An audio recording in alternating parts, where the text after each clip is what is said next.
Funny ভিডিওর কথা মনে পড়লে সবচেয়ে প্রথম পল্লীগ্রাম টিভির ভিডিওর কথা মনে পড়ে। পল্লীগ্রাম টিভি কিভাবে সৃষ্টি হয়েছিল আজকে আপনারা জানতে চলেছেন। পল্লীগ্রাম টিভির ওনারকে আপনারা সবাই জানেন, রবিউল ভাই আর হারুন এই পল্লীগ্রাম টিভিটাকে সৃষ্টি করেছিল।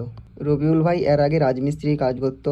ব্যাঙ্গালোরে গিয়ে রাজমিস্ত্রির কাজ করে প্রথম একটা ক্যামেরা কিনেছিল। ক্যামেরাটা নিয়ে প্রথম ইউটিউব চ্যানেল খুলেছিল। সেই চ্যানেলটার নাম হলো ভালোবাসার কথা। তাতে অ্যালবাম গানের ভিডিও ছাড়তো। তাতে ইউটিউব থেকে স্ট্রাইক এসে চ্যানেলটাকে ডিলিট করে দেয়, যার জন্য আমি আপনাদেরকে দেখাতে পারছি না। চ্যানেলটা ইউটিউবে ডিলিট করে দেওয়ার কারণে আমি আপনাদেরকে এই চ্যানেলটা দেখাতে পারলাম না। 2019 সালে চ্যানেলটা ডিলিট হয়ে গেল, তাতেও হার মানেননি। 2020 সালে হারুনের সাথে মিলে আরেকটি চ্যানেল খোলার সিদ্ধান্ত নিয়েছিলেন রবিউল ভাই। তখন হারুন ভাই ইটভাটাতে কাজ করতো। কি চ্যানেল খুলবে, কি নামে চ্যানেল খুলবে, তখন কোনো কিছু মাথায় আসছিল না। সেই টাইমে ইউটিউবে ফেসবুকে ট্রেন্ড করছিল ফানি ভিডিও।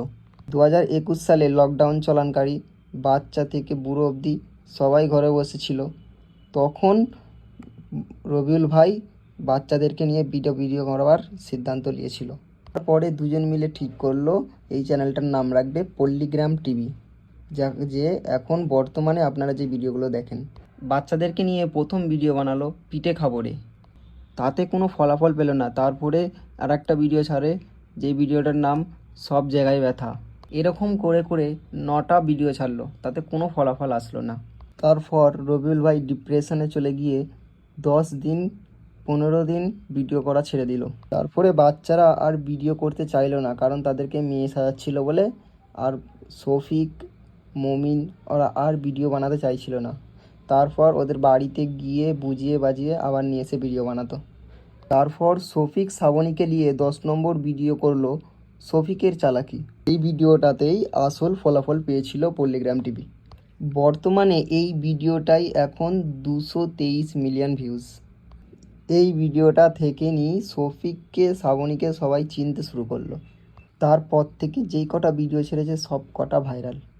2020 সাল মার্চ মাস প্রথম ইউটিউব থেকে সিলভার প্লে বাটন আসলো। সেখান থেকে নিয়ে রবিউল ভাই, হারুন ভাই স্বপ্ন দেখা শুরু করলো এই বাচ্চাদেরকে নিয়ে ভিডিও বানাবে। 2020 অক্টোবর মাস প্রথম ওই চ্যানেল থেকে বাচ্চাদেরকে বেতন দেওয়া শুরু করলো। এই করে করে পশ্চিমবঙ্গের নম্বর 1 পল্লীগ্রাম টিভি চ্যানেল নামে পরিচিত হলো।